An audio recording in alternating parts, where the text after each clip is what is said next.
अस्सलाम वालेकुम। मैं मर्सिडी मिटवार बाबाला मौजू बैटबाज़ी ईद जे पुरमुसरत ख़ुशीअ जे मौक़े ते ॿिनि अखरनि ते चटा बेटी 1000 बैट। जेके बीमार आहिनि उन्हनि खे सिहत अता कर अर्रहमान और रहीम। दर्द वारनि बेचारनि जो ख़ैरुल वरा आहे हे ये। हेतिरनि रातिनि जो ओजागो रातिनि जो सारियूं था यादि करियूं था बाजारा महिरबान बाज कर।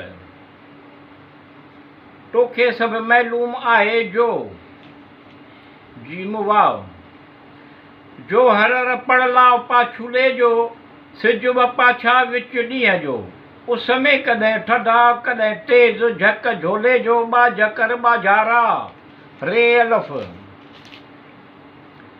राति ईद जी आहे प्यारा अखियूं वाट ॾिसनि पियूं अचुड़ दिलि मन जा करियूं हाल अहवाल अलफ़ुलाम।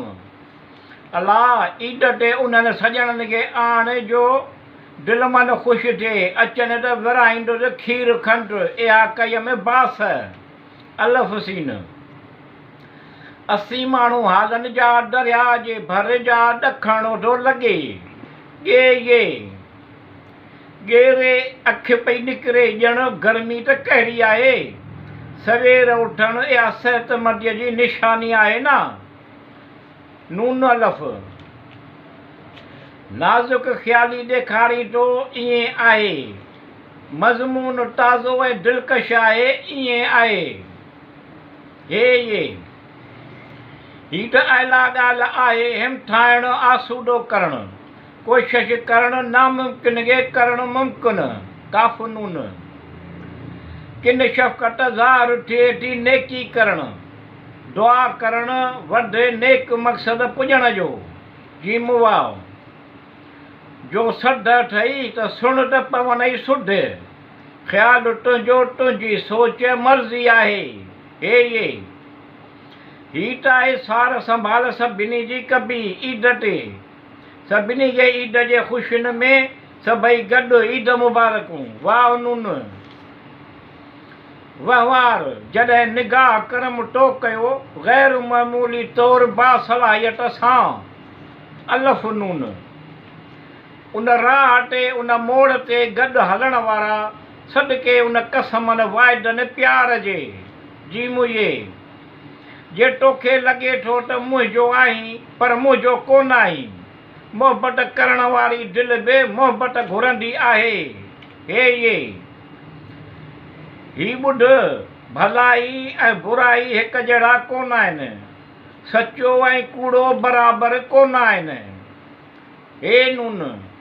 हिन जी बि ॿुध नओं सिज उभरण महिल कंहिंखां पुछंदो आहे छा वरी चंड ऐं तारा कटियूं नखद बि आहिनि कॾहिं भुलिया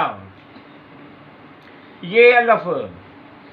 यादगिरियूं संभाले रखिजांइ यादगिरियूं कमु ईंदई हैवान संदन उथणु विहणु खाइणु पीअणु विसरिया कोन आहिनि इंसान त अशरफुल मख़लूक़ात आहे हे ये।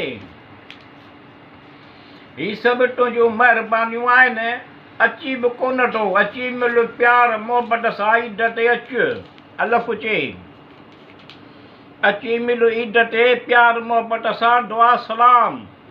ईद आहे मुसाफ़ो करणु दुआ सलाम मिठू मिलणु जुलणु ईद बरात जे सभु गॾु सदाई गॾु दुआ सलाम अलफ़ मीम। उमेदूं आसरा आहिनि घणा या अल्लाह रब्बुल आलमीन अर्रहमान और रहीम सतार गफ़ार तो में तूं ई आसूदो कर सुखियो सताबो कर पुॼाए सभु सीन बे सभु मतिलब नेक मक़सद पुॼाए तोखे ख़बर आहे मालूम आहे तूं ॼाणींदो हासिलु थियनि मिठूअ जा मुश्किल आसान कर ख़ुशहाल कर सभु सड़ायूं कर सभु भलायूं कर काफ़ुरे।